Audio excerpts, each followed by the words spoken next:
I started the GayMenChannel, so that's how I... Right. Are you gay? I mean, I know it's confusing, but... I thought your channel was just for gay men. I know. I mean, I'm just like an ally, right? Right, yeah.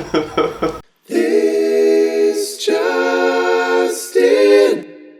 Hi everybody, my name is Justin Gerhardt. I am the host of the GayMenChannel. This is another episode of This Just In, my new interview style. I feel like I'm channeling my Barbara and my Oprah. I love it. I feel it. I feel the essence. Yeah, right? So today my special guest is Nick, who's also known as Soundly Awake, or Nick from Soundly Awake on YouTube. And then you have a character that you play.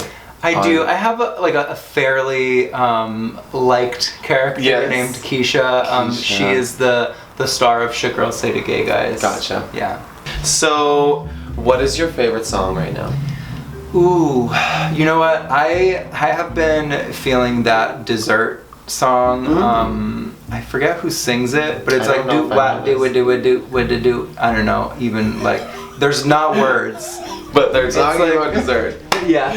It's as good as dessert. It's like what you gonna do with that dessert? Do that, do it, do it. What's your go-to playlist on your iPhone? Oh, okay. I can tell you. Do you have playlists? I can tell you which artists I have the most of. Okay. Nelly Furtado. I have every one of her albums. Come again?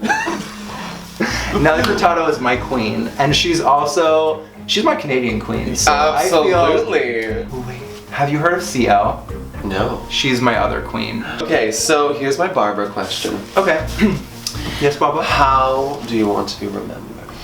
Hopefully, that I just made people laugh. I know it's a super easy answer, but sometimes it's easy. Honestly, I mean, when people say oh, I'm having a really crappy day and this video cheered me up, I'm like, that's why I do this. The best. Yeah, I love it. What other languages do you speak? Just English, but I do know some Chinese. I know What's your background? I'm Italian, Irish, and German. Okay. Yeah. I took Spanish in high school. Yeah. I took Italian in college, and then I took Chinese in college. So you have dipped into the pool of languages. Oh, I've dipped. Yeah. Yes, I've absolutely dipped. Dipped right in there. Yeah. What would you name your first child? Ooh, I actually just talked about this. I actually just gave birth. Yes, absolutely. It's a new technology they're starting. It's very trendy. It's coming right out of LA. It always comes from LA. It is, yeah. All the trends. I invented it. Okay. Well, yeah. So. Yeah. But I would name my daughter Kyra. K-H-Y-R-A. I'd like the letters in it. Yeah, and that's it. I literally just talked about this the other day. A boy. Okay, so Cairo. I would. Okay. I would. I spelled exactly like the city in Egypt. There you go. But then it wouldn't make sense to have a Cairo and a Kyra unless they were twins. Oh, that would work. Right. Yeah. Okay. If you could meet one person, dead or alive, who would it be? Ooh, Lucille Ball, because I love Lucy. When did that start, that love affair? Since I was little, I would watch it with my grandparents and my parents and stuff, and I don't know, she was just always an inspiration to me. She's super funny. Still probably is. Yeah. Yeah. I watched it yesterday. It lives on. Yeah. There you go. And that's when you know. It's just the bursts that appear all over your life. Yeah, and that's a super gay answer too, I realize. Well, you're gay, right? So that's right. Okay. You're right. I am. We can play to some of the stereotypes every once in a while. I know I do. Ellen or Oprah, and why?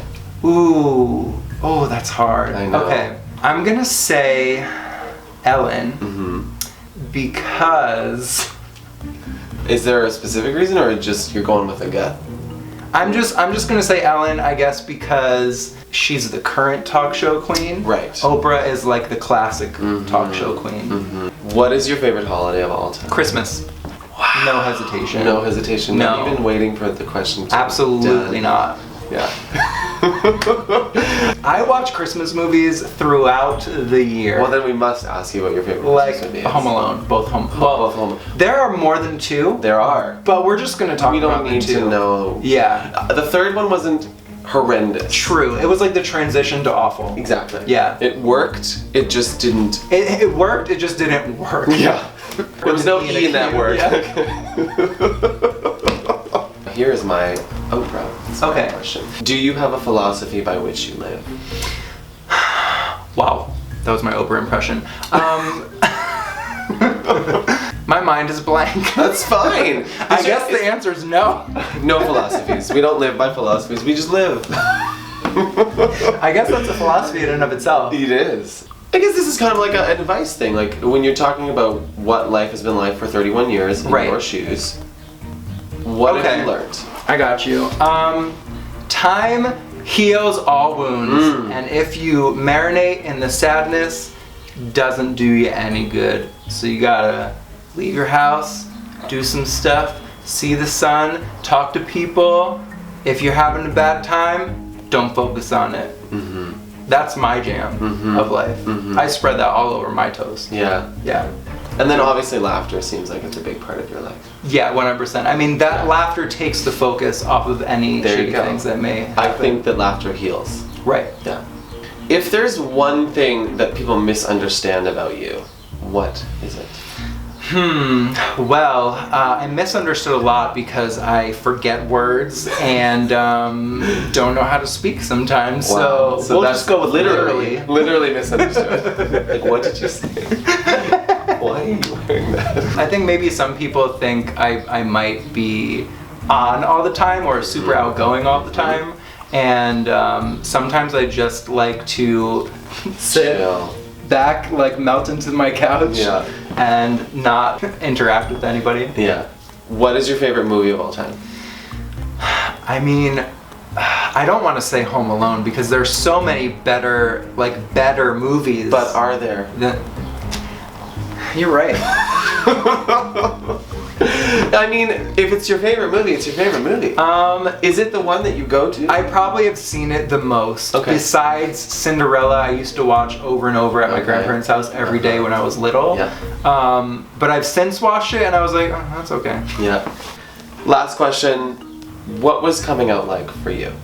I came out when I was 17 and I feel like I was pretty fortunate, even though I come from a pretty religious family and there was definitely some resistance in the beginning. I think again, after just time, people in my family started to accept it and see that I was still their weird, son or grandson or whoever it was to them. And then I think we are never done coming out. Oh we keep coming out. And they aren't either. Right. Parents continue to have to tell everybody. Yeah. I don't think we're living in a time at which that will stop for anybody that's coming out right now. Yeah. Maybe in 100 years. You can't ignore the progress that we've made, but you also can't ignore that there is yet to be progress made. Yeah, exactly. And then publicly coming out, when did you decide to do that? I actually don't think I ever did. I just started saying things like, "Oh, this guy's hot," and stuff like that. So I never made a coming out video or said, "Hey guys, I'm gay." I just. All right, thank you so much for doing this. Thanks for watching. Go check out Nick's channel, Soundly Awake. All the stuff will be in the description. Subscribe, like the channel, like his channel. All of those things. Click all the buttons. Yeah, I feel like there should be a recording of that thing that you say at the end of every video. I shouldn't even have to say it every time, but I do. It's the YouTube struggle is. Oh, and if you came from my channel, subscribe to this channel. The button. Hello. Just click. Okay. Bye. Bye. How do you want to be remembered? Am I dying? So when you tell me your test came back? I want to be remembered not only for my slim figure, but... Alright, that was the joke. Okay. I want to... let's get serious. Wow, bro.